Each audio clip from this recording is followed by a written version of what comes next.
What is going on, reptile geeks?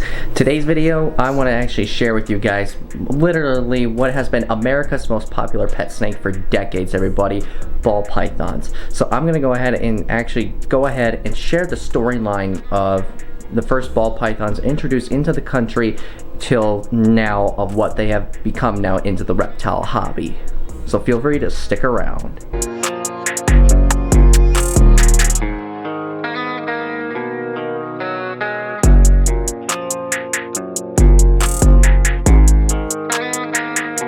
Quick disclaimer, everybody, I do not own a ball python, but since they've been so popular over the years, I think it's a good idea to do a review video of the history of just how far ball pythons have come here into the reptile pet trade.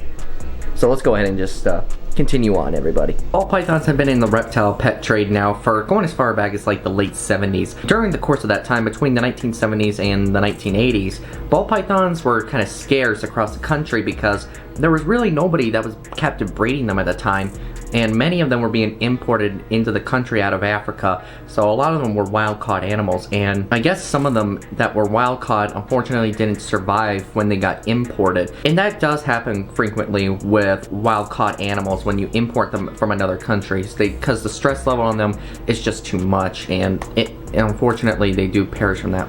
That all changed by 1990. By the middle of the 1990s, everybody, the first ball python morphs were produced in captivity, but there were some wild-caught counterparts that actually were imported into the country that are actually, some specimens looked quite a bit different than a normal type ball python.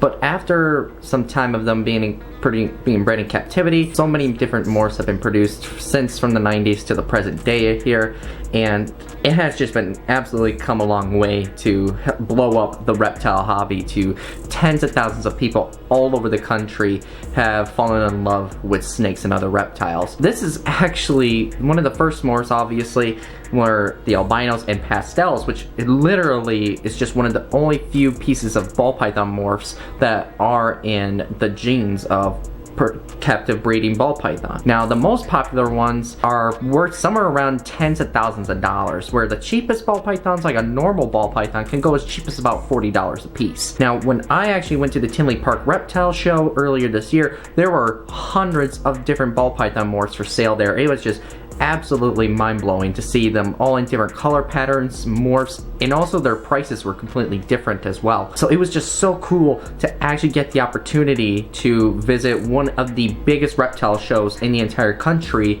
where some of the most popular breeders actually will come to this place here in Tinley Park and actually sell some of their most popular animals that they have sold online. It was just absolutely a wonderful time there, everybody. So for those of you that were at Tinley Park, it was great to see ya. Where do ball pythons kind of go from here, though? Realistically speaking, it sounds like their popularity is going to continue to grow no matter what. I think it's going to be expanding throughout the world here very shortly, everybody. As a matter of fact, it's already kind of has expanded to other parts of the world. Like there are some reptile shows, believe it or not, in parts of South Africa that do sell some ball python morphs as well. Something I didn't know about until a few years ago. Now, I think there are a few other countries that are going to be doing this as well, especially parts of Europe. There's also some reptile shows going on there as well. In some parts of Asia, I think there might be a few of them. I'm not exactly sure. Let me know in the comments below if there is. But other than that, I can't picture anywhere else doing it. I know Australia won't, because Australia has very, very, very strict reptile keeping laws there. And obviously, any species that's not native to Australia, you can't keep.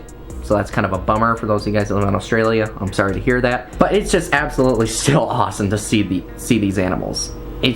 It's amazing. One of the most well-known ball python morph breeders in the entire country was Kevin McCurley from Nerd Reptiles. He actually managed to help produce some of the first well-known captive produced ball python morphs back in the early 90s. And since then, a few other breeders here in America have produced them, like my good friend Brian Barczyk. He actually started producing ball python morphs as well, I think into the late 90s too, and then continued on. And I think there's a few, I can picture a few other big breeders out there too. There's just so much to choose from, I can't even name a huge list, everybody. It just feels like I'm reading, I don't know, a giant like essay letter out to like my entire classroom. That's just kind of how it feels.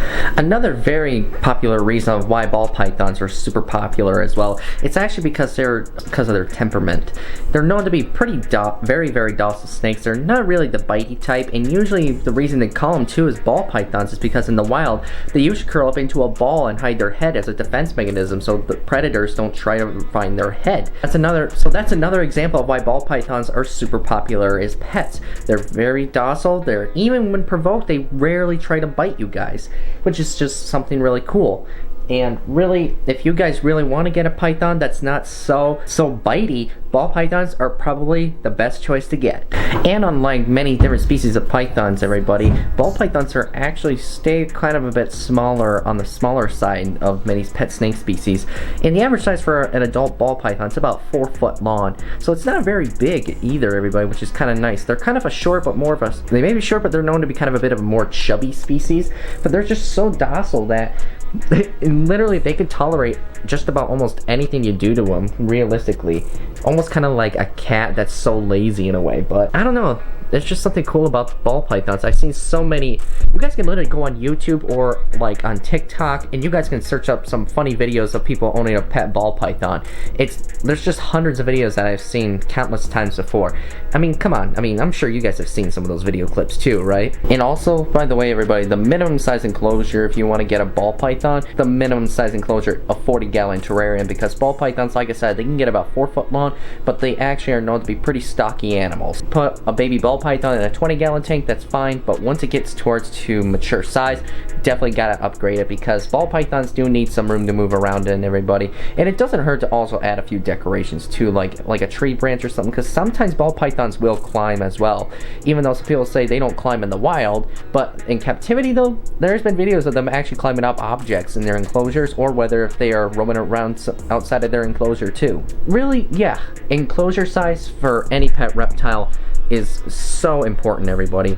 Even though some people may not realize it, but the truth is that every reptile does need some room to move around in their enclosures. And just like so many pythons and boas in captivity, everybody, ball pythons are rodent eaters, and a majority of their prey when they're young actually is usually frozen thawed mice. But as babies though, ball pythons are known to be very, very picky eaters, because when they're so young, they're really kind of a bit more intrigued about live feeding as to against more frozen thawed. So it is a bit of an issue, you know, when you have a baby ball python and you're trying to offer it a frozen thawed mouse and it's being picky about it, continue to offer it, you know, at its free will several times over.